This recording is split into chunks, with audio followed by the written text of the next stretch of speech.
Hello everyone, আসসালামু আলাইকুম। কি অবস্থা সবার? আশা করি সকলে ভালো আছেন। তো আবারও চলে আসলাম অনেকদিন পরে আপনাদের মাঝে আরেকটা ব্লগ শেয়ার করার জন্য। কারণ আমি যাই করি না কেন আপনাদের সাথে শেয়ার করার চেষ্টা করি।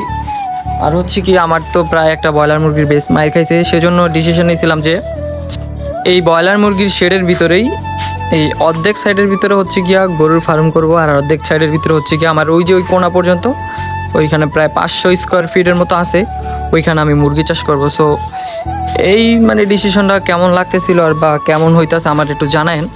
বাট আমি চাইতেছি যে এইখানেও গরু শিফট করার জন্য আর কি। তো এই জন্য আর কি কাজগুলো করার কাজ চলমান হচ্ছে কি, আজকে 2 দিন কাজ চলতেছিল, আমি কোনো ভিডিও করতে পারতেছিলাম না। আমিও তাদের সাথে কাজ করতেছিলাম, কারণ নিজের কাজ নিজে করলে অনেকটাই ভালো হয়, সেজন্য আর কি আমি নিজে করার চেষ্টা করছি। আর ওই সাইডে আমার হচ্ছে কি ওই মুরগি রাখবো, বাট এই সাইডে আমি গরু শেড করতেছি, গরু রাখবো।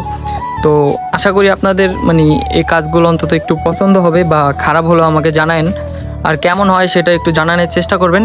তো ভাবলাম আপনাদের সাথে শেয়ার করি। তো আমার গরুর ঘরটা কেমন হইতেছে আমার একটু জানায়েন। তো সবাই ভালো থাকবেন, সুস্থ থাকবেন, আবার দেখা হবে নেক্সট আরেকটা ভিডিওতে। সব ভালো থাকবেন, আসসালামু আলাইকুম।